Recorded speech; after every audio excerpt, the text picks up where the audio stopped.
بھائی یہ سوال پوچھا گیا. سائل کہتا ہے کہ یہ جو عرفہ کا دن ہے جو کہ 5 جون اس جمعرات کو آ رہا ہے، ہم کون سے اعمال کریں؟ پہلی بات یہ ہے کہ فجر کی نماز ویسے ہی پڑھتے ہیں. فجر کی نماز باجماعت پڑھی، باجماعت پڑھنے کے بعد تھوڑی دیر وہاں بیٹھے رہیں، یا اگر مسجد بند ہوتی ہے گھر میں آ جائیں، اور سورج نکلنے کے بعد 2 رکعت پڑھیں گے. کاجر حجت و عمرت تامت تامت تامت، پورے کے پورے حج اور عمرے کا ثواب ملے گا. نبی صلی اللہ علیہ وسلم 3 دفعہ فرمایا تامت تامت تامت.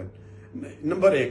اور اس دن روزہ رکھنا ہے. آپ کو پتہ ہی ہے اس دن ایک روزہ 2 سال کے گناہوں کا کفارہ ہے. یکفر سنۃ ماضیہ والباقیہ. اس کے بعد 9 اور 10 بجے کے تقریباً اس وقت میں آپ صلاۃ الضحیٰ چاشت کی نماز پڑھیں. 360 جوڑ ہیں جو اس کا صدقہ ہو جائے گا. اس کے بعد تھوڑا آرام کرنا ہے، آرام کریں. اس کے بعد عصر کی نماز پڑھیں، اور عصر کی نماز سے پہلے 4 رکعت غیر موقع ہے نہیں پڑھیں کہ گناہ نہیں ہے، لیکن نبی صلی اللہ علیہ وسلم اس کے لیے دعا کر رہے ہیں. رحم اللہ من صلی اربعا قبل العصر، اللہ تعالیٰ اس پر رحمت نازل فرمائے جو عصر سے پہلے 4 رکعت پڑھتے ہیں. نبی صلی اللہ علیہ وسلم آپ کے لیے دعا کر رہے ہیں، اس لیے 4 رکعت پڑھیں 2 کر کے.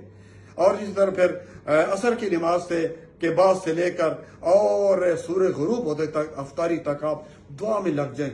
یہ وقت جو ہے بڑا ہی اہم وقت ہے، دعا کی قبولیت کا وقت ہے.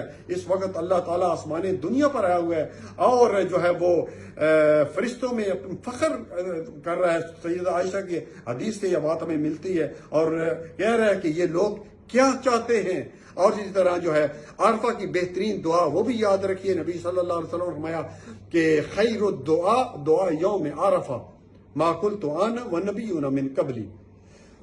اور وہ دعا کون سی ہے؟ لا الہ الا اللہ وحدہ لا شریک لہ لہ الملک ولہ الحمد وہو علی کل شیء قدیر. دیکھیے دعا ہے، اس میں آپ سوچ رہے ہوں گے اس میں تو ہم نے کوئی چیز نہیں مانگی، نہ جنت مانگی نہ جہنم کی پناہ مانگی، کیونکہ اس میں توحید ہے. اس لیے اٹھتے بیٹھتے اس دعا کا اس دن خصوصی اہتمام کریے. غروب یعنی افطاری تک جو ہے اپنے آپ کو صبح سے لے کر اپنے آپ کو فارغ رکھیں اور عبادت میں جڑے رہیں پیارے بھائی.